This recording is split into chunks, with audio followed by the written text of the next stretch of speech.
Magandang araw mga ka-info vlog. Sana'y maayos ang lahat at nakakaraos tayo sa araw-araw. Mahirap man o madali ang laban ng buhay, ay patuloy lang tayo sa ating kinakaharap sa buhay upang tayo ay magtagumpay at matupad ang ating mga pangarap o nais.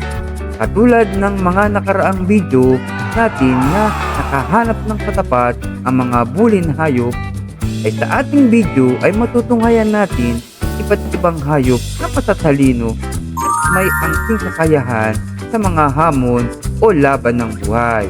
Kaya ano pa ang ating hinihintay? Simulan na natin ang ating video. Pero bago ang lahat, huwag kalimutang mag-subscribe, like at follow na din para sa ating mga susunod na video.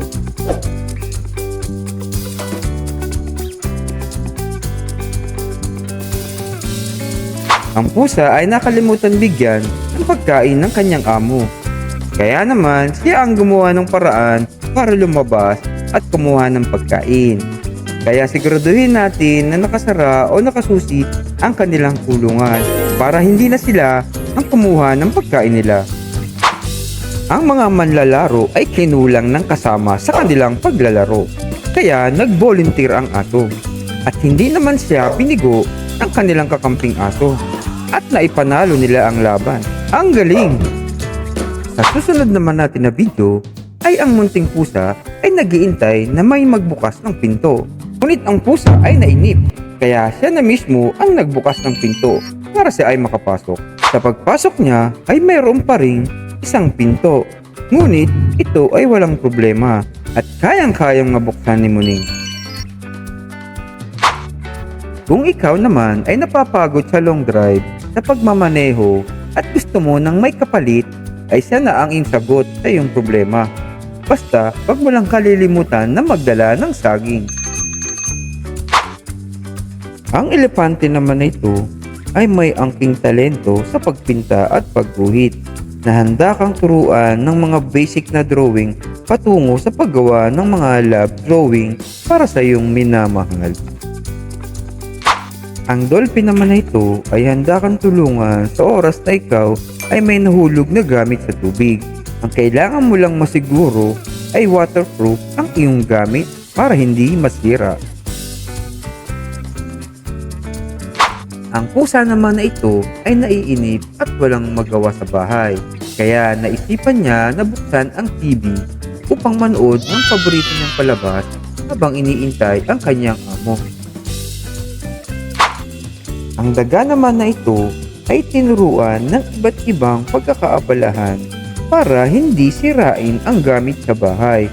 Kaya tinuruan nito ng sport na basketball at iba pang tricks para hindi mapagtripan ang kanilang gamit sa bahay at dito maging abala ang daga.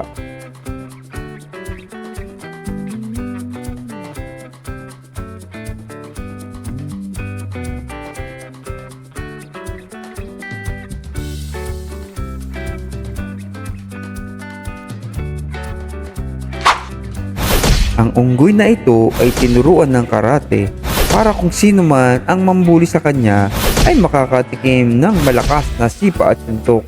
Kaya wag mo nang pangarapin na makaharap ang unggoy na ito.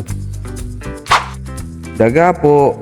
Ang daga naman na ito ay nag-doorbell muna bago pumasok sa pinto para hindi magulat ang nasa loob ng kwarto. Napakagalang na daga.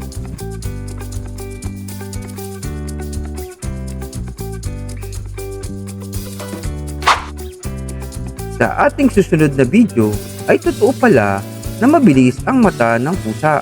Katulad ng makikita sa video na kahit anong bilis ang pagpapaikot ng baso ay nahuhulaan pa din ng pusa kung nasaan ang bola.